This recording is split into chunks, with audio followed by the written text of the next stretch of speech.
Bonjour à tous et merci d'être présents ce matin dans un lieu aussi extraordinaire. Le thème qui nous réunit, vous le savez, à l'occasion de ces rencontres de Fontainebleau, c'est celui du peuple. Et je vous propose de l'aborder à travers une question générale à laquelle nous allons essayer de répondre en étudiant un objet spécifique. La question générale est la suivante. Qui est le peuple auquel sont destinées les images médiévales, images dont nous savons qu'elles sont dans leur immense majorité, jusqu'au XVe siècle au moins, tous supports confondus, très majoritairement des images religieuses. Comment fait-on, lorsque l'on est historien ou historien de l'art, pour comprendre la façon dont, dans des époques anciennes, des images ont pu être perçues, ont pu être vécues, ont pu être comprises, méditées par le peuple des croyants auquel ces images étaient destinées? Comment fait-on, sachant qu'une image n'est par ailleurs jamais simplement l'illustration d'un texte, d'un projet, d'une idée préalable? Comment fait-on, sachant que l'image déborde toujours le projet des concepteurs et des artistes, que le public se l'approprie et l'interprète? Cette perception et ces usages des images, somme toute, sont tout aussi dignes d'intérêt pour nous que les programmes intellectuels, érudits, parfois extrêmement élaborés, dont elles sont parfois issues et dont il faut dire que, pour des périodes anciennes, nous ignorons le plus souvent à peu près tout.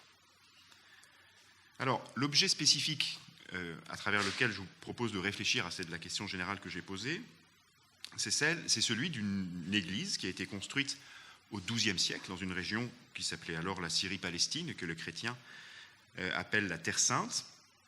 Une église construite après la première croisade et la prise de Jérusalem en 1099. L'église se trouve aujourd'hui dans la ville israélienne d'Abou Ghosh, et par commodité, c'est sous ce nom que je la désignerai, alors même que son nom a pu varier au cours du temps, y compris du temps de la période que je me suis fixée. À 12 km donc à l'ouest de Jérusalem, c'est le cœur aujourd'hui d'une abbaye bénédictine olivétaine, Sainte-Marie de la Résurrection. Et cette église, ce domaine a pour particularité, parmi d'autres, d'être un domaine national français, une propriété de la République. Et c'est une propriété de la France depuis 1873. Et elle est donc placée sous la responsabilité du consulat général de France à Jérusalem. Alors pourquoi prendre un tel édifice comme objet d'étude? À mon sens, il y a deux raisons principales. La première, c'est que le lieu et la période où cet édifice et son décor ont été conçus en font un très bon observatoire pour réfléchir à la question qui a été posée, dans la mesure où des croyants chrétiens de différentes églises la fréquentent et regardent des images qui sont susceptibles de parler à la fois à ce qui les unit et à ce qui les distingue. La deuxième raison est méthodologique, et je l'évoquerai très brièvement, mais à mon sens c'est légitime dans le cadre d'un festival qui est le festival de l'histoire de l'art et qui permet aussi de réfléchir à la façon dont on écrit l'histoire de l'art. C'est autour de l'église d'Abou Ghosh et de ses peintures qu'a été voilà la carte de localisation que j'évoquais tout à l'heure, et l'intérieur de l'église, qu'a été réunie pendant 3 années une équipe interdisciplinaire de 24 chercheurs issus de différents horizons du monde social et scientifique pour étudier des images qui ont été profondément renouvelées grâce à 2 grandes campagnes de restauration qui ont été conduites entre 1990 et 2001.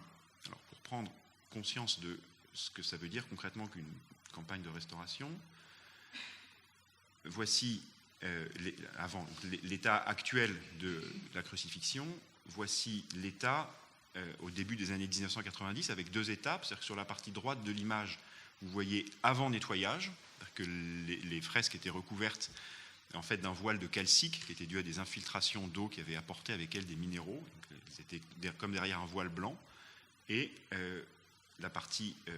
l'autre partie de l'image, c'est après ce premier nettoyage. Donc la voilà qui est un tout petit peu plus belle. Et puis, deuxième exemple, l'abside sud avec les 3 patriarches que vous arrivez peut-être à distinguer et que vous voyez sans doute beaucoup mieux ici. Voilà le résultat des 2 campagnes de restauration qui ont eu lieu en une dizaine d'années, qui permettent véritablement de découvrir ces images qui étaient connues, mais de les voir tout à fait différemment.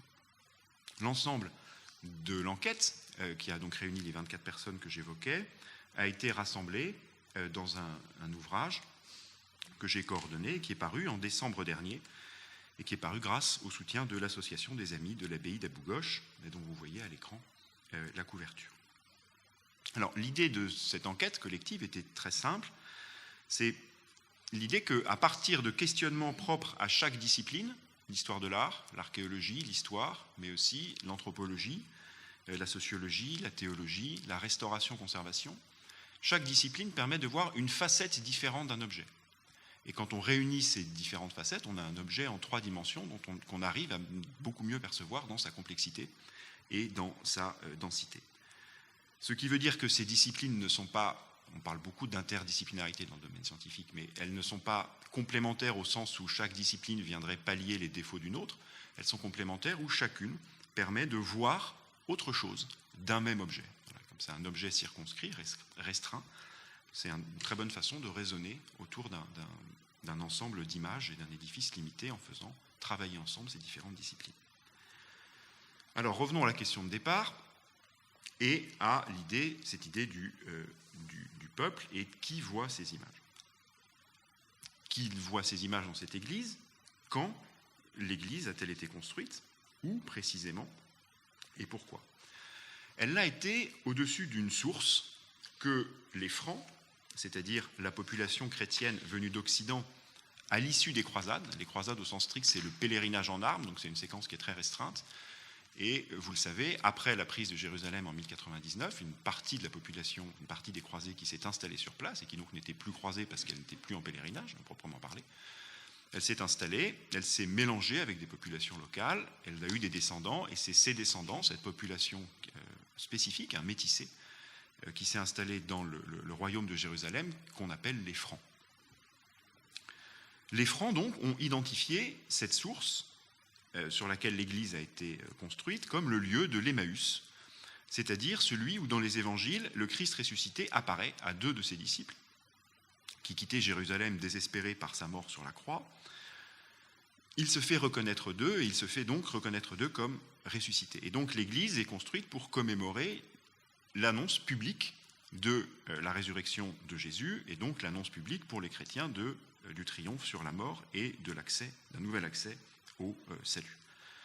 Cette église a été construite au milieu ou dans le 3e quart du XIIe siècle, et elle a été très rapidement dotée d'un très imposant décor pictural, figuré et ornemental. Alors, il existait auparavant, et je reviens sur la carte que j'ai projetée tout à l'heure, un lieu qui était déjà associé à la rencontre d'Emmaüs, et qui était Nicopolis ou Amoas sur la carte, vous voyez, qui est un peu plus à l'ouest. Alors, ce lieu était un lieu de pèlerinage particulier pour les chrétiens de rite grec, qu'on appellerait de façon un peu rapide orthodoxe. Et on a eu tendance à associer Amoas Nicopolis aux pèlerins grecs orthodoxes et Abou-Gosh à des pèlerins latins, c'est-à-dire aux croisés et à leurs héritiers. Alors, selon une des expressions favorites des historiens, que vous connaissez bien, c'est plus compliqué que cela. Les lendemains de la première croisade et la création du royaume de Jérusalem ont permis un développement considérable des pèlerinages dans la région. Et avec le développement de ces pèlerinages, on a inventé une nouvelle géographie, une géographie imaginaire, qui s'efforçait de retrouver dans l'espace réel contemporain du XIIe siècle les lieux qui avaient été ceux du Christ au 1er siècle. Une topographie imaginaire, une topographie biblique. C'est donc une association, une superposition d'un espace rêvé et d'un espace géographique véritablement fréquenté. Cette association des espaces a abouti à l'invention de nouveaux lieux dont certains sont venus, comme c'est le cas d'Emmaüs Abou-Gosh, concurrencer, sans les remplacer, les lieux antérieurs. Cette création d'une topographie imaginaire a contribué en réalité à l'appropriation des espaces conquis par les Francs, qui leur a permis de contrôler en l'identifiant et en l'identifiant à nouveau frais les espaces que sur un plan politique au XIIe siècle ils entendaient maîtriser. Les travaux récents de 2 historiennes, Christine Gadra-Werfeli et Camille Roupetel, permettent de saisir mieux la façon dont ces espaces de pèlerinage distincts mais qui correspondent à un même épisode biblique ont pu coexister dans des sites différents. Le site de Nicopolis est attesté dès le IVe siècle. Au siècle suivant, Sosomène, qui est un chrétien de langue grecque né à Béthéléa, qui est aujourd'hui dans la bande de Gaza, rapporte la tradition selon laquelle le Christ et ses disciples baignèrent leurs pieds, donc c'est une tradition du IVe et du Ve siècle, pas une tradition du 1er siècle, dans une source qui acquit dès lors des vertus miraculeuses. Et de fait, le site de Nicopolis abrite une source. La plus ancienne localisation d'Emmaüs sur l'autre site, à Abou Ghosh, n'est pas antérieure au XIIe siècle. C'est probablement celle d'un pèlerin qui s'appelle Bellard d'Ascoli et qui a effectué son pèlerinage en 1112-1120, c'est-à-dire vraiment dans l'immédiate après-conquête de Jérusalem, et dans cette création est vraiment concomitante de la création du royaume franc de Jérusalem. On a cru à partir du milieu du XIXe siècle, quand on a commencé à s'intéresser sur un plan scientifique et archéologique à l'église d'Abou Ghosh, dont vous voyez ici une vue prise dans les années 1940 qui permet, la végétation, le couvert végétal est aujourd'hui beaucoup plus développé. Donc j'ai choisi cette photo ancienne parce qu'elle permet d'avoir un bon aperçu extérieur de l'édifice. On a cru que l'église haute avait été construite sur les murs, sur les soubassements d'une citerne romaine qui aurait été réaménagée. Il y a deux églises superposées et on pensait que l'église basse, les murs étaient constitués par les murs très épais d'une citerne romaine et que l'église haute avait été posée dessus au XIIe siècle. Les travaux des archéologues qui ont été menés en 2016 et 2017, en particulier d'Andreas Hartmann-Wernich et Heike Hansen, ont abouti à une surprise immense, en tout cas pour le monde des archéologues qui s'intéressent à l'archéologie franque, et aussi pour les gens qui connaissaient l'édifice, il faut bien le dire. C'est-à-dire que cette surprise a été la suivante: le bâtiment a été construit d'un seul tenant. On a construit ensemble l'église haute et l'église basse en une seule fois. Voici une coupe longitudinale de l'église qui vous permet de visualiser les deux niveaux, et une vue intérieure de l'église basse, la crypte, avec la source que vous voyez au second plan. L'église basse a été élevée donc sur le conduit de la source souterraine, de sorte à être séparée de l'espace monastique de l'église haute. Là, je vous propose un plan qui superpose en fait les deux niveaux. Donc, vous voyez les murs roses qui délimitent l'ensemble et les traits bleus qui délimitent l'espace de l'église basse. Comment est-ce que ça fonctionne? On rentre par l'église haute, on pénètre par un escalier dans un couloir qui descend vers l'église basse. On fait un circuit qui est en fait une forme de fer à cheval, qui permet de faire les dévotions et les prières devant la source, qui est donc le cœur de l'église, à la fois spirituel et géométrique ici. Et ensuite, on ressort en reprenant un autre escalier qui remonte, donc avec un véritable circuit descendant puis ascendant, qui permet aux pèlerins de passer dans l'église basse et sur la source, sans traverser l'espace liturgique monastique de l'église haute, qui est situé très précisément au-dessus, lui aussi. Donc, les travaux des archéologues sur la façon dont l'église a été construite, les mesures sur les plans, ont permis de comprendre à la fois les étapes de la construction et en même temps les usages et le cheminement des pèlerins à l'intérieur de l'église. Aujourd'hui, ce circuit n'existe plus, du fait des réaménagements successifs qui ont eu lieu. Alors, l'église a donc été voulue, pensée, construite comme un lieu de pèlerinage, et elle a été dotée très rapidement après d'un décor peint lié à ceux qui s'y rendent. Donc, nous y voilà. Qui sont-ils, ou pour une partie d'entre eux, qui sont-ils? Pour les approcher, revenons aux pèlerins que j'évoquais tout à l'heure et à la question dont le peuple des croyants a pu fréquenter ce lieu. Je disais tout à l'heure que le site de Nicopolis était le site le plus ancien. Les choses se complexifient un petit peu lorsqu'on comprend qu'à la fin du XIIe siècle, le site d'Abou Ghosh est désigné dans une partie des récits de pèlerins par le nom de Nicopolis. Pour quelle raison? Pourquoi ce transfert, ce glissement de nom vers un site plus récent? D'abord chez qui? Chez les guides locaux, qui sont des chrétiens orientaux, melkites ou jacobites pour la plupart, qui guident les pèlerins latins venus d'Occident. En utilisant le terme ancien d'un autre lieu, ils donnent au lieu récent le prestige de l'ancien, de ce qui est déjà connu, de ce qui est attesté, de ce qui est vérifié. Et c'est le prestige de l'ancienneté et de l'âge qui est un des fondements de la légitimité médiévale, que ce soit dans le domaine politique ou dans le domaine religieux. Les choses peuvent être maintenant parce qu'elles ont déjà été auparavant. Ce transfert indique par ailleurs le maintien à l'intérieur même de la société franque, et en particulier chez un de ses représentants les plus éminents, qui est Guillaume de Tyr, qui est un chroniqueur célèbre du XIIe siècle et qui était archevêque de Tyr après avoir été chancelier du roi de Jérusalem. Guillaume est un descendant de croisés, mais il est né lui-même à Jérusalem et ensuite il a fait carrière comme chancelier puis comme archevêque au XIIe siècle dans la région. Et Guillaume connaît très bien Nicopolis, le site ancien, et il utilise la terminologie pour désigner le site nouveau. Il y a donc un maintien concomitant des deux traditions et des deux sites, à la fois chez les chrétiens d'Orient et dans la population franque nouvelle du XIIe siècle. Et on retrouve par ailleurs, quand on s'intéresse aux autres familles chrétiennes, le fait que des pèlerins russes, cette fois-ci, ou byzantins de rite grec, fréquentent également les deux sites.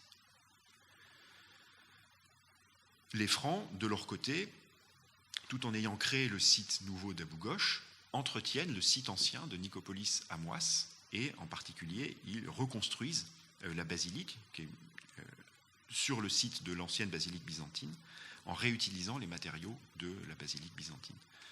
Donc, pour dire les choses de façon la plus claire et les plus concise possible, on est parti de l'idée un petit peu générale qu'il y avait un site ancien qui était desservi par des chrétiens grecs orthodoxes, et puis un site nouveau qui serait plus lié aux croisades et aux latins. Et ce qu'on voit en réalité, c'est qu'il y a une coexistence avec une fréquentation des deux sites par les différentes familles du christianisme, grec, byzantin, chrétiens d'Orient, pèlerins occidentaux. Avec la conquête de Saladin, par Saladin de Jérusalem en 1187, puis au siècle suivant, vous le savez, avec la chute d'Acre en 1291, la situation évolue et en particulier la situation pour les pèlerins est très profondément modifiée. Le site d'Abou Ghosh, qui n'a jamais été qu'un site secondaire, il faut bien le dire, devient de moins en moins fréquenté. Il ne disparaît pas, mais les pèlerins s'y rendent moins. Avec la conquête mamelouk, par la suite, le site d'Emmaüs est une troisième fois délocalisé. En particulier, du fait des franciscains, qui au XIVe siècle en fait, constituent l'encadrement officiel des pèlerinages latins en Orient, et qui vont déplacer, pour des raisons de sécurité et pour des raisons de déplacement des voies de circulation, qui vont localiser le site au troisième endroit qui est mentionné comme celui d'Emmaüs, qui est le site d'El Koubeibé. Alors, ce qu'on voit, c'est qu'à travers les vicissitudes politiques, et le changement de domination, chrétien, islamique, la modification des voies de circulation, en fait, le lieu biblique se déplace. Il est régulièrement réinventé au sens médiéval. Une invention au Moyen-Âge, c'est à la fois une découverte et une découverte de quelque chose qui existait déjà et une création. Le mot inventio en latin, dans le latin médiéval, a ces deux significations qui sont indissociables. Dans la logique de l'époque, cette démultiplication des lieux, qui est quelque chose d'un peu troublant pour nous, je pense, en fait n'est pas du tout, ne s'appréhende pas sur le mode de la contradiction rationnelle, mais est au contraire un élément de crédibilité, comme si l'événement qui avait eu lieu était en quelque sorte trop important et débordait les lieux physiques, géographiques réels, et qu'il avait besoin de s'implanter dans différents espaces. Et donc des pèlerins peuvent aller successivement dans différents lieux de la rencontre d'Emmaüs et accorder, alors ils peuvent faire leur petite hiérarchie interne, mais accorder une véracité historique au lieu qu'ils visitent comme étant véritablement le lieu d'Emmaüs. De la même façon, je pense qu'aujourd'hui, des pèlerins peuvent visiter plusieurs endroits, se poser la question de savoir si oui ou non ça a eu lieu là, et puis de se dire finalement, est-ce que l'essentiel, c'est ça, mais le fait que l'identification d'un épisode biblique et d'un espace permet une méditation et un rapport au sacré particulier. Alors, que disent ces images à présent à ces publics différenciés qu'on a appréhendés à travers des éléments des textes médiévaux? Comment les images qu'on va voir s'adressent-elles à ce peuple de croyants? Comment se laissent-elles regarder et méditer? Durant la phase la plus intense de fréquentation du site, sous le royaume franc, l'Église a offert, au regard des visiteurs chrétiens, un très ample programme iconographique, dont une part importante est aujourd'hui conservée. Alors, de loin, ça vous paraît peut-être fragmentaire, il faut bien avoir à l'esprit que c'est l'ensemble d'images, aujourd'hui, sur un plan quantitatif et qualitatif, le plus important pour la période des royaumes de Jérusalem, le plus important conservé. Ce programme qui inclut des éléments figuratifs, des rinceaux, du faux marbre, sur lesquels on reviendra, ainsi que plusieurs grandes scènes, et puis des saints autonomes en pied ou à cheval. Les représentations des grandes scènes s'organisent selon 5 grands tableaux, pour reprendre les termes de l'historien de l'art François Boesflug et Emanuela Foladini, avec en premier dans l'abside centrale l'anastasis, c'est-à-dire la descente aux enfers de Jésus, qui précède immédiatement la résurrection. À la droite du Christ, mais donc dans l'abside de gauche, la Deisis, le Christ en trône flanqué de sa mère et de Saint Jean-Baptiste. On reviendra sur ces personnages. Et puis, dans la troisième, le temps que l'image apparaisse, dans la troisième abside, l'abside sud, les patriarches, qu'on a déjà rencontrés tout à l'heure, qui reçoivent les âmes des justes. Ces 3 ensembles sont complétés par 2 grandes scènes sur les murs latéraux, la dormition de la Vierge, ou Koimésis, qui fait face, dans la même travée, à la crucifixion, qui est, elle, une scène qui est représentée avec une iconographie typiquement occidentale, alors que la Koimésis est davantage, pour cette période-là en tout cas, une scène orientale. L'ensemble de ces 5 grandes scènes souligne l'action vigoureuse du Christ Sauveur, qui est le cœur de la plupart d'entre elles, et met l'accent sur la polarité eschatologique du programme, ce qui n'est pas étonnant quand on se souvient qu'on est dans l'église où les pèlerins pensaient que la résurrection et donc le salut avaient été annoncés. L'édifice et son décor sont le fruit d'une très intense circulation de techniques et de savoir-faire. Très brièvement, sur la question des bâtisseurs, que j'ai évoqué tout à l'heure, avec le fait que l'église a été construite d'un seul tenant, on retrouve bien des éléments d'analogie avec des techniques de construction qui sont celles qu'on observe dans les bâtiments des Ayyoubides, c'est-à-dire la dynastie à laquelle appartient Saladin au XIIe siècle. Et dans la même veine, on a retrouvé, toujours à l'occasion de l'enquête archéologique de 2017, une inscription graffiti qui est contemporaine de la construction et qui est en arabe. Alors l'ensemble de ces éléments suggère que la maîtrise, que la main-d'œuvre qui a construit l'église, voire la maîtrise d'œuvre, était une main-d'œuvre autochtone, arabophone, dont on ignore si elle était chrétienne ou musulmane. Mais qu'il s'agisse d'une main-d'œuvre arabophone locale, en fait, ça ne doit pas surprendre quand on pense au nombre et à l'importance des chantiers, soit les édifices religieux, soit les édifices militaires, qui ont été entrepris dans le royaume franc au XIIe siècle. Si on s'intéresse à l'exécution du programme iconographique, c'est vers une autre main-d'œuvre qu'il faut se tourner.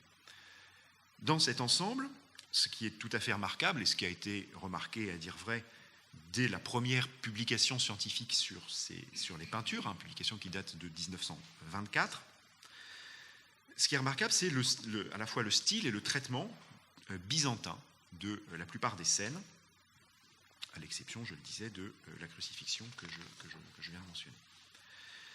Dans la lignée des travaux qui ont maintenant presque une quarantaine d'années de Anne-Marie Welcar, et qui se fondent principalement sur des critères stylistiques et iconographiques, donc là on vient véritablement dans un champ que vous identifiez vraisemblablement plus spécifiquement comme celui de l'histoire de l'art, Un jeune chercheur, Geoffrey Meyer-Fernandez, a récemment confirmé l'attribution du décor peint à 2 artistes au moins, byzantins, qui travaillent ensemble dans les 2 dernières décennies du règne de l'empereur Manuel Ier Comnène, donc il meurt en 1180, et ce qui place l'exécution du programme iconographique dans les années 1160-1170. À un moment où il ne fait pas de doute que l'Église est administrée par un ordre de moines soldats auquel on va faire référence juste après, qui est celui des Hospitaliers de Saint-Jean. Cette main-d'œuvre artistique byzantine inscrit le programme iconographique d'Abou-Gosh dans tout un pan de la production artistique qui est commandé par les Latins d'Orient et qui est exécuté par des artistes byzantins grecs. Pensez par exemple aux mosaïques de la basilique de la Nativité à Bethléem, dont le peintre mosaïste Éphraïm est un grec, et il signe ce chef-d'œuvre qui a été tout récemment restauré en 1169.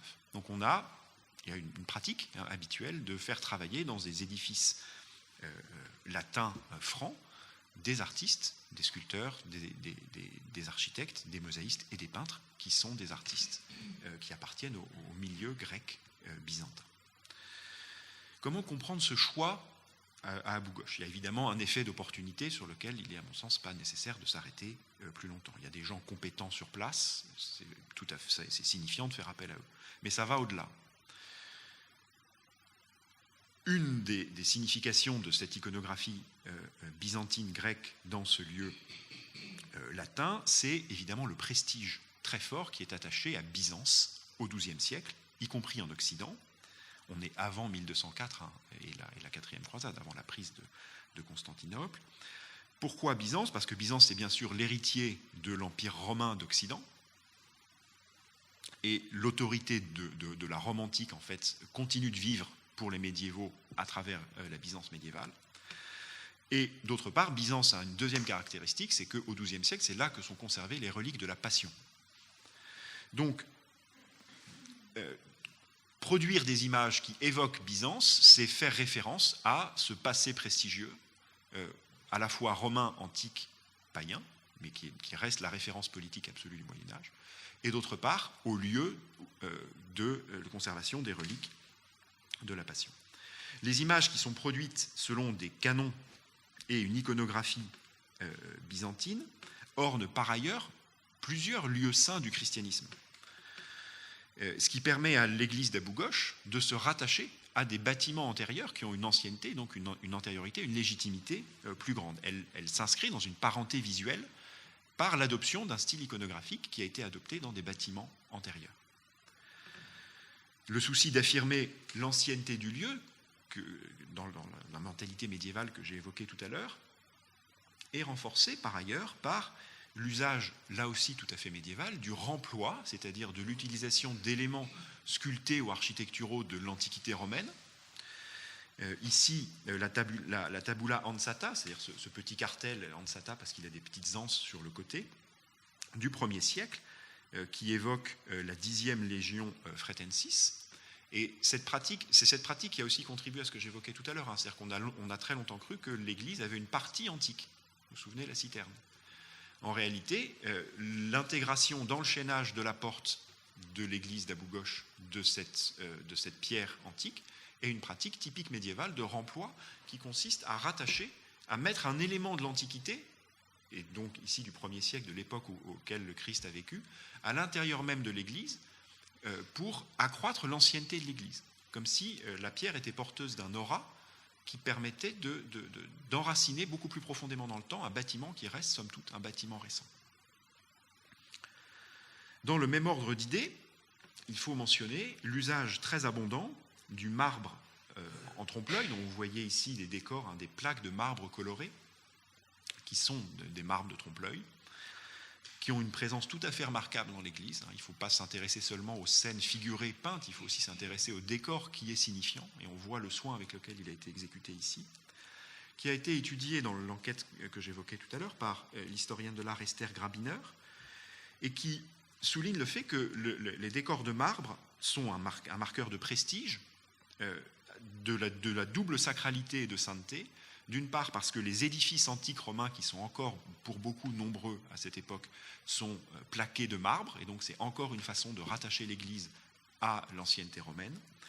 Et d'autre part parce que la plupart des lieux saints anciens sont eux aussi dotés de décors de marbre, fins ou réels, et que donc c'est à nouveau une façon de rattacher l'église récente d'Abou-Gosh à l'intérieur de la sphère des lieux saints que viennent visiter les pèlerins. Pensez par exemple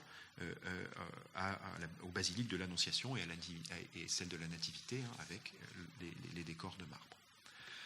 Une autre façon de comprendre ce décor iconographique byzantin, c'est de le relier, et nous y revoilà, aux différents publics qui fréquentent le lieu. En effet, certains éléments de l'iconographie sont véritablement adaptés à un contexte latin, comme par exemple les gestes de prière. Alors, ici, vous avez d'autres emplois, j'aurais dû vous projeter avant, du marbre fin autour des fenêtres, avec des roues dentelées, avec du marbre veiné, avec des jeux de porphyre et serpentine, ces marbres colorés superbes.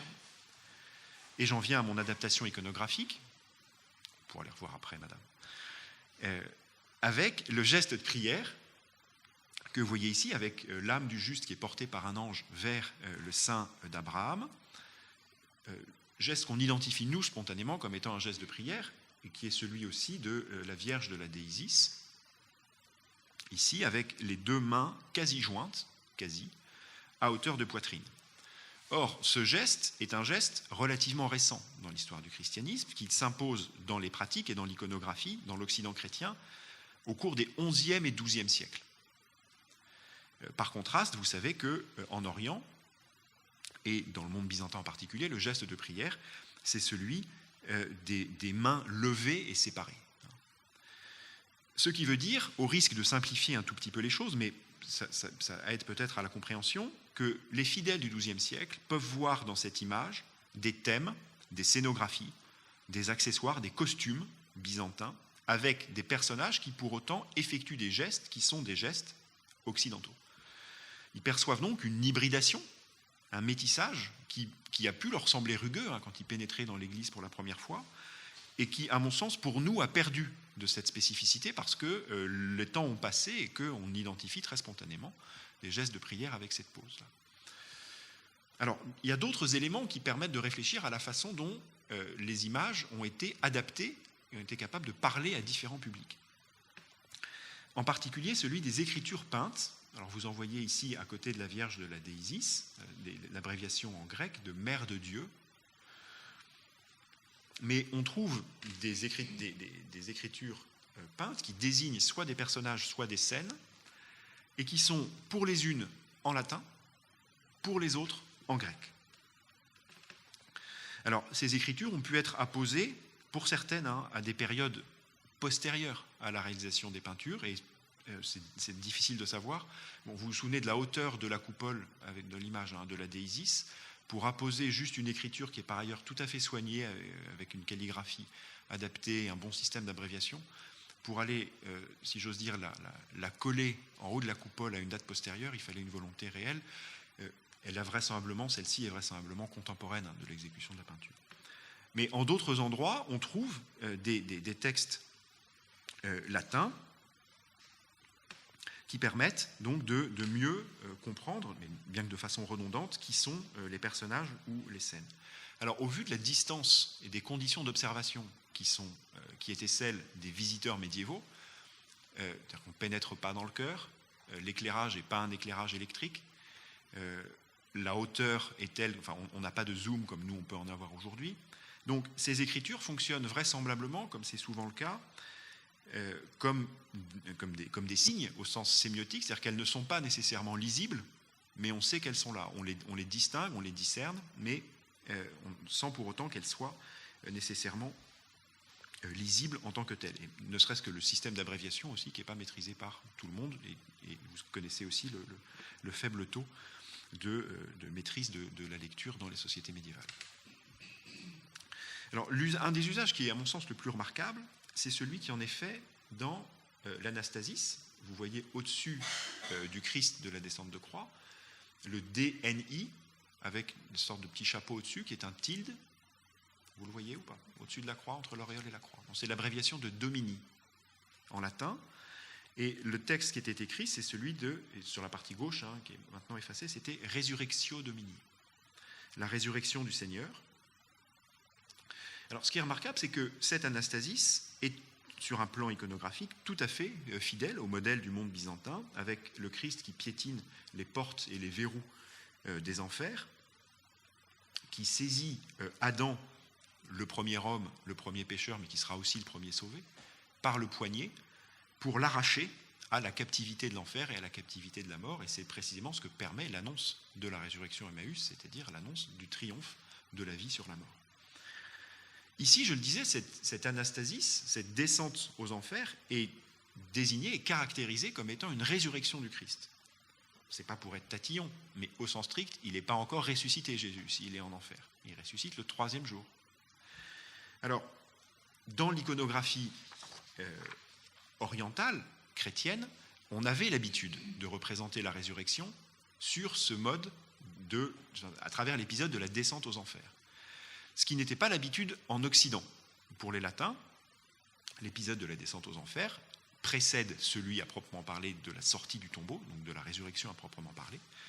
Et donc l'association ici d'une iconographie avec des écritures peintes, le mélange des désignations de ces associations, me paraît tout à fait significatif de la façon dont une même image est capable de parler simultanément à plusieurs publics en associant des traditions textuelles, iconographiques, spirituelles différentes à l'intérieur d'une même grande famille chrétienne.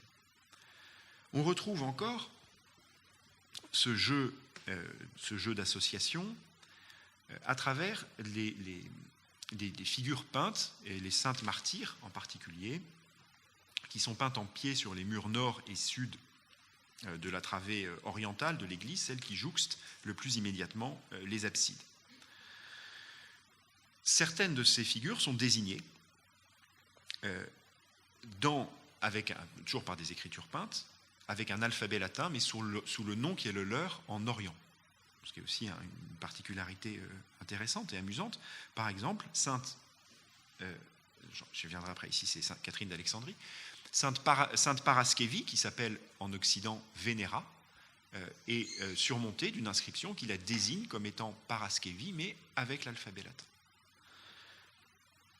Au niveau des costumes, les choses procèdent de la même façon. Ici, je le disais, la princesse que vous reconnaissez avec son loros, la grande bande de brocart qui est disposée en T, qui lui couvre la poitrine et qui descend sur le bas du ventre, qui est une bande de brocart sertie de perles et de pierres précieuses, et puis aussi de plaques d'or, qui est associée au thorakion, qui est un vêtement, la toge, et une robe typique du costume impérial byzantin, avec une couronne également. Cette iconographie, c'est celle dans les icônes contemporaines des XIe et du XIIe siècle de Sainte Catherine d'Alexandrie. Alors, l'ensemble de ces éléments, ces mélanges d'iconographie, de textes, de scènes, suggèrent qu'une église secondaire, comme l'était celle d'Abou-Gosh au XIIe siècle, n'était peut-être pas multiconfessionnelle à proprement parler comme l'était le Saint-Sépulcre, mais qu'elle était véritablement susceptible d'être visitée par un peuple croyant diversifié, par des publics divers, qui se trouvaient entourés d'images présentant à chacun des éléments qui lui permettaient de le relier à leur propre expérience individuelle et collective. Cette idée se trouve confirmée par un dernier élément textuel que je vous mentionne très vite pour ne pas vous lasser, qui est le fait que l'église d'Abou-Gosh était détentrice de droits paroissiaux au XIIe siècle, qui étaient ces droits étaient propriété des hospitaliers de Saint-Jean. En particulier, ils avaient le droit d'administrer les sacrements et de percevoir la dîme. Et le fait que cette église ait été une église paroissiale permet de penser, parce que c'était la pratique dans le royaume franc d'alors, qu'on y retrouvait à la fois ces publics, non plus seulement de pèlerins, mais bien d'habitants locaux issus des différentes traditions que j'évoquais, des populations diversifiées. Alors, je vous propose, pour finir ce petit cheminement, et laisser, si vous en êtes d'accord, un petit peu de temps à la discussion par la suite, je vous propose de voir une autre façon dont les images ont pu être vues par ceux qui étaient propriétaires du lieu, c'est-à-dire ceux qui sont vraisemblablement les commanditaires, les hospitaliers de Saint-Jean. Alors, je reprends ici un certain nombre d'éléments qui ont été présentés, à mon sens, de façon convaincante par un historien israélien qui s'appelle Gil Fischhoff. La présence hospitalière à Abu Ghosh permet de comprendre un élément qui peut nous paraître un tout petit peu surprenant, qui est la présence des saints cavaliers dans l'Église, ceux qu'il faut bien reconnaître comme étant Saint Georges et Saint Démétrius, pour des raisons iconographiques.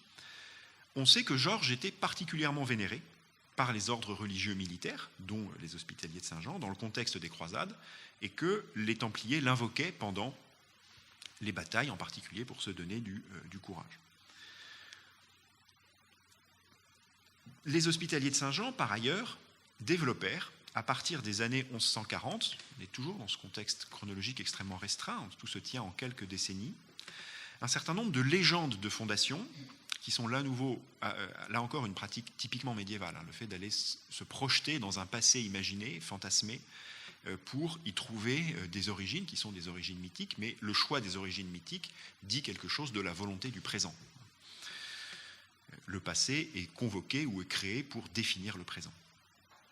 Ces légendes qui se développent dans le milieu hospitalier à partir des années 1140 circulent à travers l'Europe et à travers l'Orient, et on le sait parce que ces hommes écrivaient pour se donner des nouvelles, pour se donner des ordres, pour gérer une gestion très complexe d'hommes et de biens à travers un espace très étendu, et qu'une partie de cette correspondance fait référence précisément aux légendes hospitalières qui se développent à cette période-là. Et elle se trouve avec en particulier des lettres qui sont datées des années 1180, donc on est à nouveau dans une séquence chronologique dense, qui évoque ces légendes. Alors que disent-elles ? Eh bien, de façon très fréquente, peut-être un peu amusante pour nous, que les hospitaliers, qui est donc un ordre qui est créé à l'issue des croisades, et en lien direct avec les croisades, à la toute fin du XIe et au tout début du XIIe siècle, que quelques décennies après la naissance de leur ordre, les hospitaliers n'hésitèrent pas à placer ses racines avant même la naissance du Christ.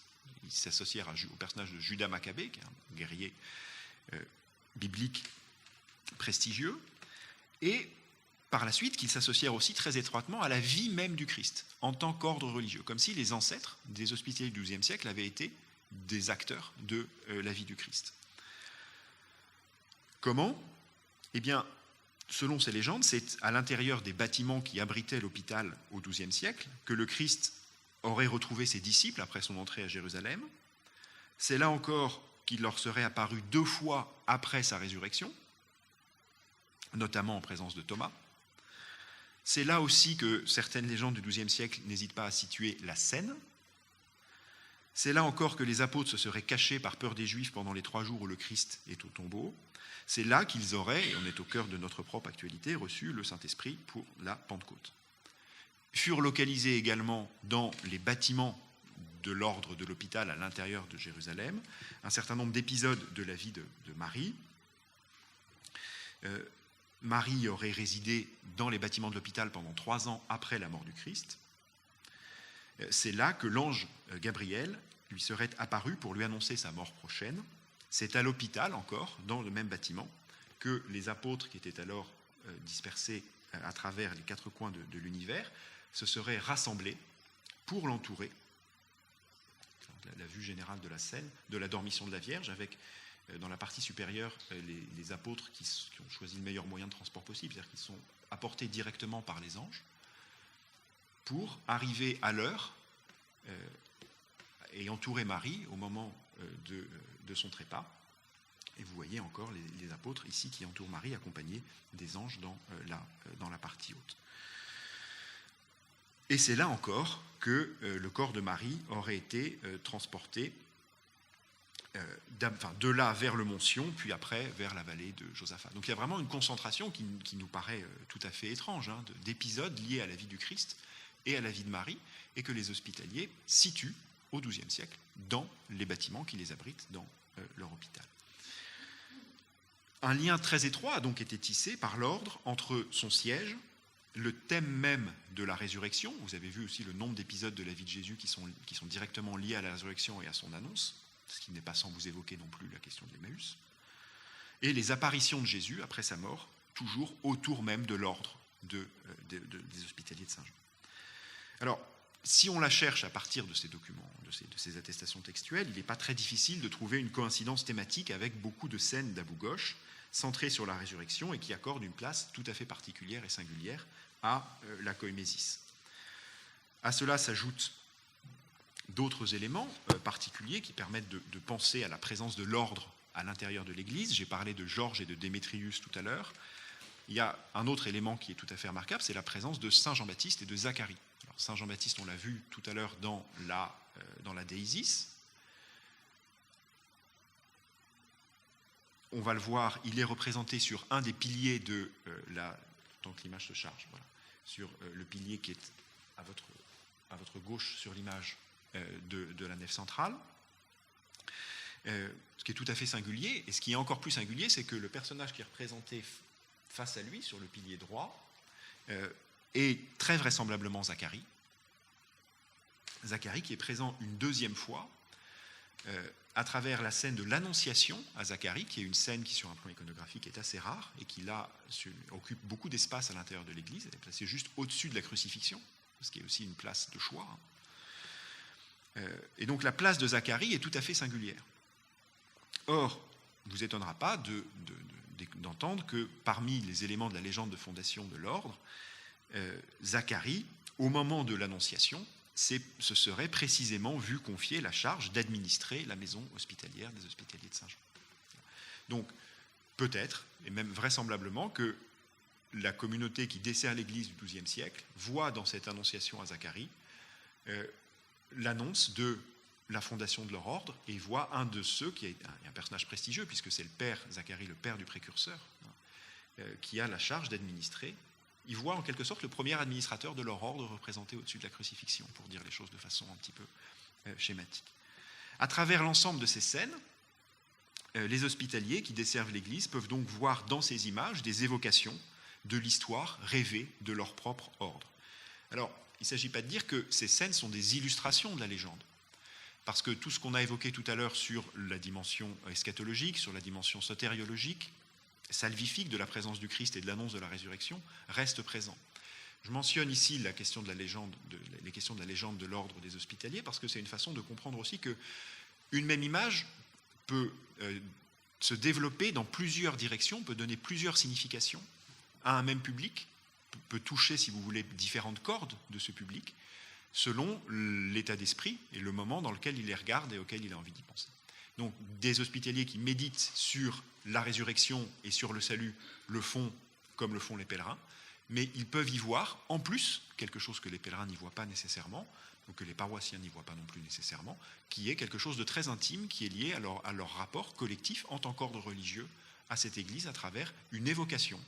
Et donc ce qui me paraît important ici, c'est de souligner la stratification des significations, la superposition des niveaux d'interprétation dans une même image, soit à des branches différentes du christianisme, soit à l'intérieur d'un même groupe, à différents niveaux de lecture qui s'offrent à lui. Alors, donc, qui est le peuple ?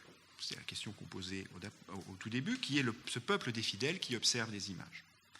Le programme a nettement été réalisé pour mettre en avant le rôle salvifique du Christ, dont la résurrection a été révélée à Emmaüs, à l'ensemble du peuple de Dieu.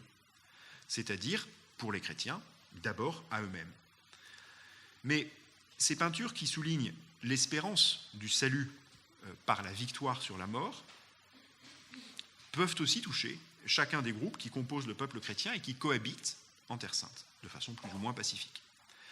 Elles associent des thèmes, des motifs qui sont susceptibles de les toucher et d'évoquer tout à la fois leur appartenance commune à un seul peuple confiant dans le salut et les particularités des différentes églises ou les particularités sociologiques, politiques de ceux qui composent ce peuple.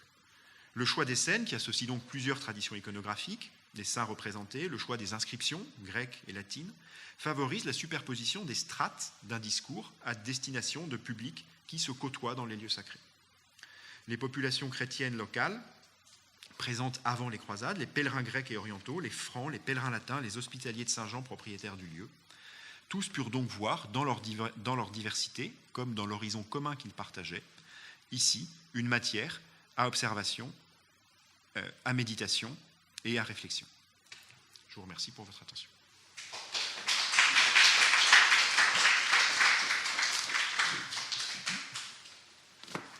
Si on dispose d'une dizaine de minutes, si vous souhaitez revoir des images, on peut en projeter de nouvelles.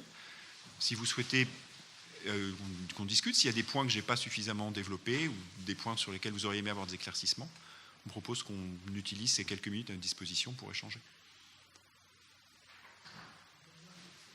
Vous voulez revoir les photos, c'est sans doute la chose la plus intéressante. Lesquelles vous plaisent plus particulièrement?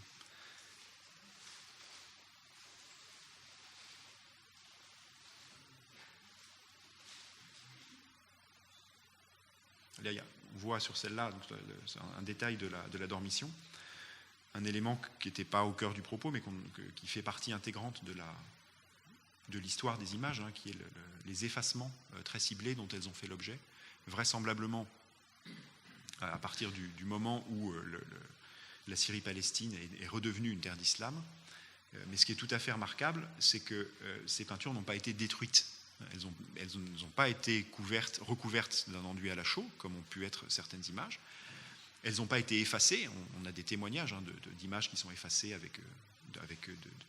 il suffit de marteler l'enduit. Ce qui est tout à fait singulier et ce qui donne, à mon sens, une poésie particulière à ces images aujourd'hui, c'est le fait qu'elles aient été effacées avec beaucoup de délicatesse. On a choisi de montrer que ça ne pouvait plus être des personnages vénérés parce qu'on est dans un monde, dans le monde islamique, dans lequel il n'y a pas une interdiction de l'image. L'image n'a jamais été interdite en tant que telle. Ce qui est interdit, c'est certaines images qui évoquent des dogmes jugés incorrects ou interdits, comme celui du Dieu trinitaire. Et ce qui est interdit, c'est un certain rapport à l'image qui est associé à l'idolâtrie. L'image en tant que telle n'est pas interdite, n'a jamais été interdite, en tout cas jusqu'à des périodes récentes, dans les mondes islamiques.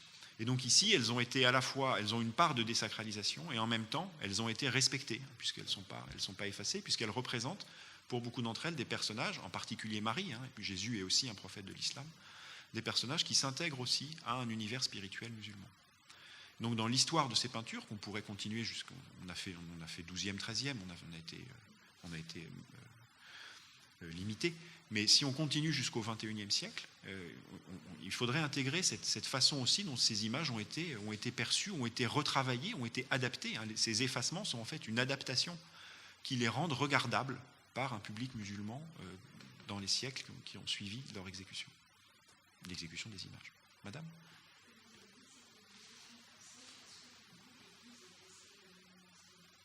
Oui.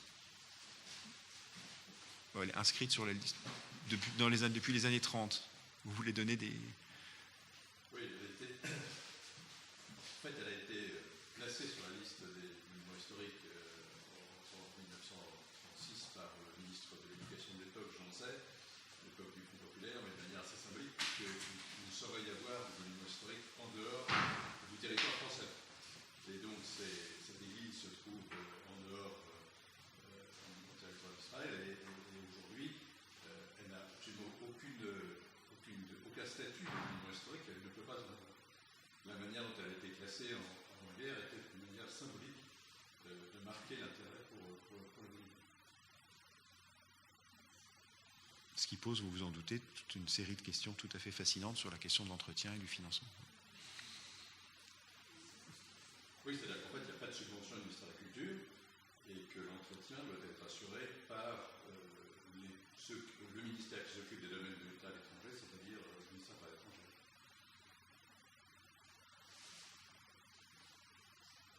D'autres curiosités où on continue à faire défiler les images à rebours?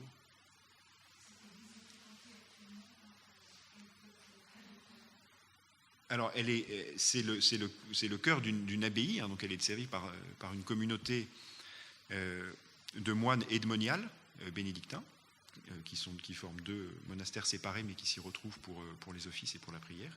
Et c'est un lieu qui est fréquenté pour la messe du dimanche, par exemple, par beaucoup de chrétiens, de catholiques de la région. Mais l'église est ouverte, n'est pas ouverte seulement de façon confessionnelle. Donc il y a des visiteurs juifs qui viennent. Oui, il y a les élèves des écoles, l'armée israélienne y vient aussi pour se familiariser avec d'autres cultures religieuses. Donc elle est fréquentée à la fois sur un plan, pour des raisons religieuses et liturgiques, et aussi pour des raisons touristiques et culturelles, principalement par des Français, mais pas exclusivement, loin de là. Je vous en prie, madame.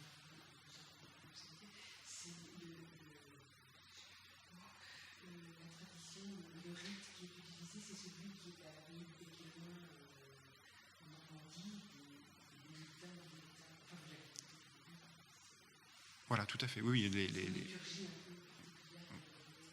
voilà. Pour une raison assez simple, c'est qu'en fait, les communautés qui est aujourd'hui à Bougoche a été fondée par des moines du Bec et Loing. Il y a un peu plus de 40 ans maintenant.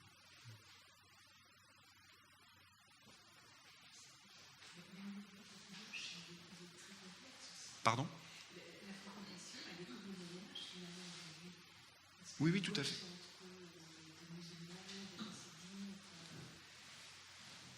Oui, tout à fait. Oui. Alors, la ville d'Abou-Gosh, c'est une ville qui est située en Israël, mais qui est majoritairement arabe. Et donc, un des bâtiments le plus proche de l'abbaye, c'est une mosquée. Donc, c'est un lieu. Il y a une concentration en quelques dizaines de mètres carrés de judaïsme, de christianisme et d'islam qui est tout à fait remarquable.